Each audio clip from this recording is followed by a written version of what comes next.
امن کے اس کائمہ کے لیے آپ جیسے عظیم لوگوں سے اظہار رائے کا موقع فراہم کیا۔ اور سے سامعین، دانشور لوگ کہتے ہیں کہ اگر مطالعہ کرنا چھوڑ دیا جائے تو گفتگو سے وزن ختم ہو جاتا ہے۔ امریکی صدر کینیڈی کا کہنا تھا کہ میں اپنے اور دوسرے انسانوں میں فرق کا اندازہ متعلقی سے لگاتا ہوں۔ کئی نامور بادشاہ ان سپاسالاروں پر اعتماد کرتے تھے جن کا مطالعہ وسیع ہوتا تھا۔ اگر ہم یہ کہیں تو یقیناً غلط نہ ہوگا کہ مطالعہ ہی دراصل کسی قوم کی ترقی کی بنیاد بنتا ہے۔ اس لیے یہ ہر قسم کے علوم کا سرچشمہ ہے، لہٰذا ان کی مثال اگر چراغ ہے تو کتاب اس میں روشن کا درجہ رکھتی ہے۔ جاپان، امریکہ اور اہل یورپ کی ترقی سے آج ہم متاثر ہیں، لیکن اگر گہرائی میں جائیں تو یہ بات روشن ہو جائے گی کہ ترقی کے اس راز کا ریڈنگ سے بڑا گہرا تعلق ہے۔ اس لیے آپ جو بھی کتاب پڑھ رہے ہوں، خواہ وہ سائنسی ہو یا تاریخی، معاشرتی ہو یا افسانوی، انسانی ذہن پر اپنے اثرات مرتب کیے بغیر نہیں رہ سکتی۔ اس لیے آپ جو بھی کتاب پڑھ رہے ہوں، خواہ انسانی ذہن پر اپنے اثرات مرتب کیے بغیر نہیں رہ سکتی۔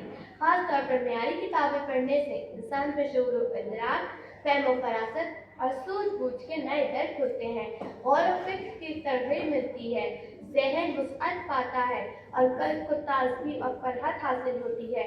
یہی وجہ ہے کہ سائنسی ترقی کے معراج تک پہنچنے کے باوجود وہ معاشرے آج بھی ترقی کی دور سے آج بھی کتاب دوستی سے غافل نہیں۔ گزشتہ ادوار کے مقابلے میں اس تیز رفتار دور میں پڑھنے کی عادت زیادہ ضروری ہو گئی ہے، لیکن افسوس کی بات ہے کہ ہمارے یہاں صورتحال اس کے بالکل برعکس ہے۔ خصوصاً بچوں میں اچھی کتابیں پڑھنے کا رجحان انتہائی کم ہے۔ عزیز حاضرین، اگر ہم چاہتے ہیں کہ ہمارا پیارا وطن ایک آزاد ملک ہو تو پھر کتاب کی اہمیت کو اجاگر کرنا ہوگا۔ اب وقت آ گیا ہے کہ نظریے کا بدلہ نظریے سے لیا جائے، کیونکہ کتاب دوستی ترقی یافتہ معاشروں کی علامت ہے، اور کتاب کو نظر انداز کر کے کوئی معاشرہ ترقی نہیں کر سکتا۔ ہمارے پیچھے رہ جانے کے اسباب میں سے ایک سبب یہ بھی ہے کہ ہم نے من حیث القوم کتاب کو نظر انداز کر دیا۔ محترم سامعین، میں تو صرف اتنا عرض کرنا چاہتی ہوں کہ بات 1400 برس پہلے کی ہو یا تاریخ انسان کی، بات پہلے صحیفے کی ہو یا آخری الہامی کتاب کی، کتاب ایک آخر راہ ہدایت ہے۔ ریڈ اینڈ رائٹ فورم زندہ باد، پاکستان کا انقلاب۔